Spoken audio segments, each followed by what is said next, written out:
सुमेर सिंह जी, आप किसान नेता हैं, आप भी किसान हैं, आप भी किसान हैं जी। दीपोत्सव की पावन बेला पर आप किसानों को क्या संदेश देना चाहते हैं, इसके बारे में विस्तार से बताइए कि आप कृषि मित्रों को क्या संदेश देना चाहते हैं, सरकार को क्या संदेश देना चाहते हैं और किसान भाइयों को क्या संदेश देना चाहते हैं। सबसे पहले तो मैं ग्राम उज्जैनिया निवासी सुमेर सिंह पंवार उर्फ एसएस सभी देशवासियों को इस दीपावली के पावन पर्व पर हार्दिक हार्दिक शुभकामना। दीपावली तन मन धन से मनाते हुए, हिम्मत के साथ में मनाते हुए आप सभी को मेरी तरफ से दीपावली के पावन पर्व पर हार्दिक हार्दिक शुभकामना। मैं एक किसान होने के नाते, भारतीय किसान होने के नाते सभी किसान भाइयों को दीर्घायु, दीप उत्सव एवं हिम्मत के दीप उत्सव एवं समय को सम्मान देते हुए दीप का उत्सव करें। विश्वास रखें, हमारी सरकार आपके साथ में है। अभी तक आपके साथ में जो कुछ हो रहा है, हम आशा करते हैं कि किसान भी सरकार के साथ में तन मन से खड़ा है, तो सरकार भी किसान के साथ में तन मन धन से खड़ी रहेगी। ऐसी आशा और विश्वास हम सरकार से करते हैं।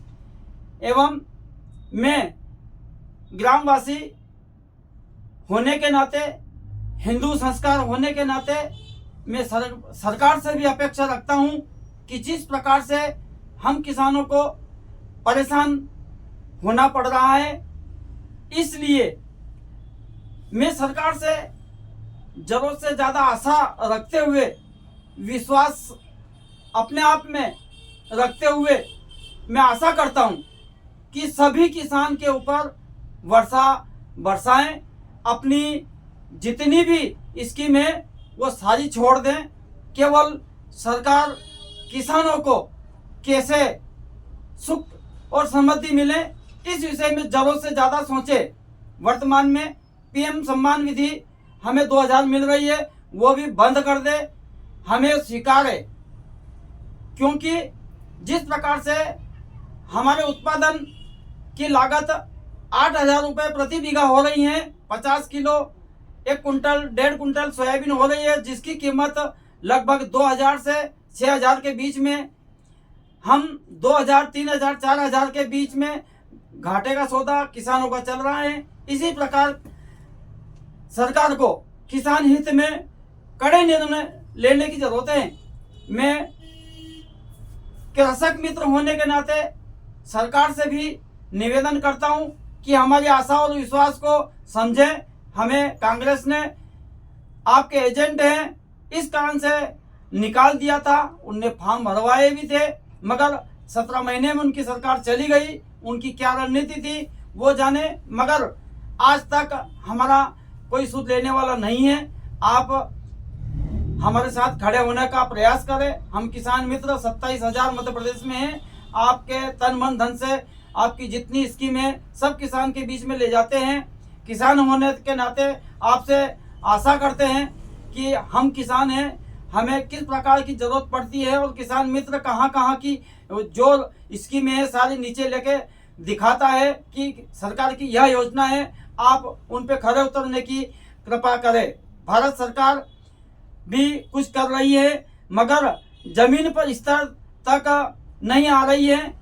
जमीन स्तर तक किसान के हित में कुछ करके दिखाए। मैं देशवासियों को हिंदू धर्म के सनातनी धर्म के नाते आप सभी को दीपावली पावन पर्व पर हार्दिक हार्दिक शुभकामना और बधाई। एक मिनट, क्या बोलना है? मैं ग्राम उज्जैनिया से मेहरबान सिंह, मैं सभी देशवासियों को और ग्रामवासियों को दीपावली की हार्दिक शुभकामना और बधाई देता हूं। जैसा कि बताया हमारे बड़े भाई साहब ने कि सरकार ने जो सोयाबीन का भाव बढ़ाने का जो वादा किया था वो तो नहीं बढ़ा, लेकिन तेल का भाव बढ़ गया।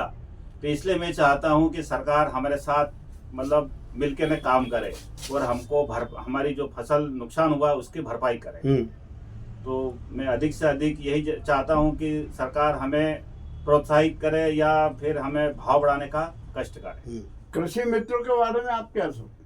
कृषि मित्र एक ऐसा मतलब एक कड़ी है कि सरकार की जो योजनाएं हैं वो कृषक मित्र जमीनी स्तर पर उनका अपना काम करती है और समय समय पे कृषि विभाग का और जनता का और कृषक का सहयोग भी करती है। तो इस बारे में सरकार से ये भी चाहता हूँ कृषक मित्रों का भी अधिक से अधिक ध्यान रखे, इसी आशा के उनके साथ। कम से कम तनख्वाह कितनी होना चाहिए? उनकी तनख्वाह लगभग आज के ज़माने में तो डेली वेजेस के हिसाब से अगर सोचा जाए, एक मजदूर की जो आमदनी है, जो मेहनताना है, वो 300 रुपये रोज में मजदूर आया है। फिर आजकल अगर सोचे तो 500 रुपये रोज के हिसाब से चले तो 15 से 20 हज़ार रुपये कृषक मजदूरी होना चाहिए। मैं चिंतामणि सोलंकी देशवासियों को दीपावली की हार्दिक शुभकामना देता हूँ और भगवान से प्रार्थना करता हूँ कि हमें शक्ति दे और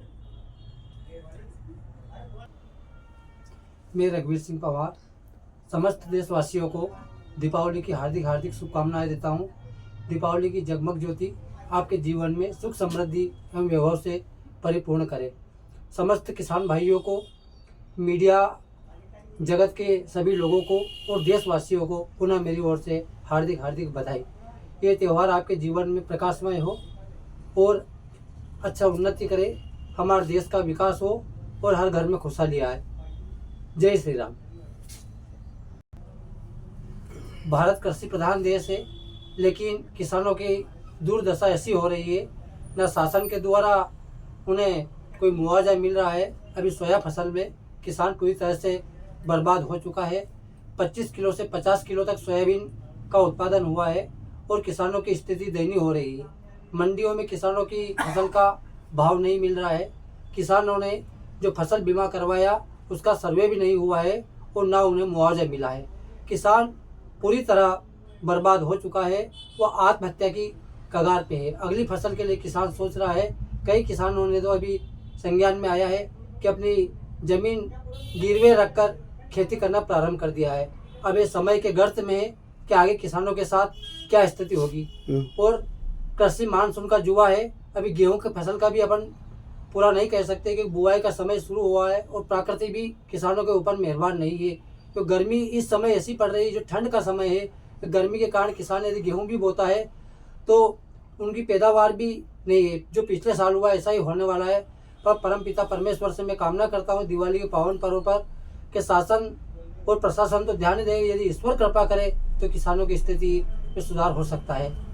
बहुत बहुत धन्यवाद आप। आपसे एक बहुत कड़वा सवाल, किसानों की हालत बहुत गंभीर है, स्थिति खराब है, तो क्या ये दीपोत्सव 2024 बुझे हुए दीपोत्सव बनाएंगे, जबकि उनकी आशाएं बुझी हुई नजर आ रही? वाकई में आपका प्रश्न बहुत अच्छा है। किसानों की स्थिति ऐसी है, ना तो किसान तेल ले खरीद पाए सोयाबीन के कारण, उनकी दीपावली बुझी हुई हो रही है। अभी गांव से मैं भी आया हूं और देखा है मैंने कि जो रौनक हर त्यौहार पे रहती है वो किसानों के चेहरे पर नहीं है और ये दीपावली काली दीपावली जैसी हो रही है। ग्राउंड रिपोर्ट मुकेश लश्करी, थीम न्यूज चैनल, उज्जैन।